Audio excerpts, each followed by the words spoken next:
వచ్చాడు బంధితనం చూస్తాను లేనా అన్ని చేస్తాను కదా వస్తున్నాయి అందుతున్నాయి. అక్కడంటే కొంతమంది సరిపోయిన వాళ్ళు చెప్తారు, కొంతమంది సరిపోయే వాళ్ళు చెప్తారు. అది మాకేమో బాగా చేస్తున్నాడు, పర్వాలే. నాకు అన్నీ వచ్చినాయి. నాకు పింఛన్ వస్తుంది, డాక్టర్ వాళ్ళు మా భార్య పింఛన్ వచ్చింది, 18,000 లేకపోతే డబ్బు కూడా వచ్చింది. అన్నీ చేస్తున్నాడు, అందరికి వచ్చినాయి. 5లో వాళ్ళే వచ్చి ఇస్తారు.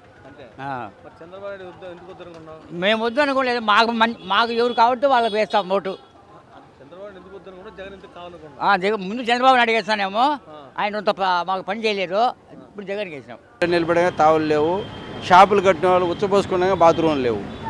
రాజంపేటలో ఏం కావాలని కోరుకున్నారు మీరు? మాకు ఏది వచ్చినా ఒకటే, మన రాజంపేట కదా బాగా, చుట్టుపక్కల పల్లెలు బాగుండాలి. జగన్ పథకాలను ఉపయోగపడుతున్నాయి లేదా?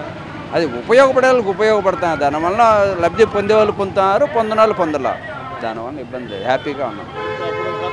ఇప్పుడు ఎమ్మెల్యే పనితీరు ఎలా ఉంది? ఒకటి చెప్పలేం కదా, అందరూ ఎవరి పని వాళ్ళు చేసుకుంటా ఉన్నారు, మన ఏం ఇబ్బంది లేదు. మీకు మాత్రం ఇప్పుడు రాజంపేటకి ఏముంటే బాగుంటుంది? రాజంపేట వాసిగా మాకేం లేదు. రాజంపేట నువ్వు నేను పుట్టక ముందు నుంచి ఎంపీ కాన్స్టిట్యూషను, రాజంపేటకు అది లేకుండా తీసేసినారు, ఇంకేముండదే. ఇక్కడి నుంచి వచ్చాడో మనకేం తెలిసినైనా, ఇప్పటి వరకు ఇక్కడికి ఏమొచ్చి మనకి చేసింది ఉంటే కదా రాజంపేటలో, అంతే. గవర్నమెంట్ ఎవరు వస్తే బాగుంటారు? ఎవరు వచ్చినా ఒకటే, డెవలప్మెంట్ కావాలా.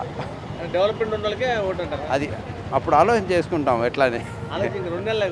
అయ్యయ్యో ఓం ఒక్కరోజుకి మారిపోయే రోజులు ఉంటాయి, ఇప్పుడు ఆ రోజులు లేవు, ఇప్పుడు వేరే రోజులు. Like and subscribe Eagle Media Works.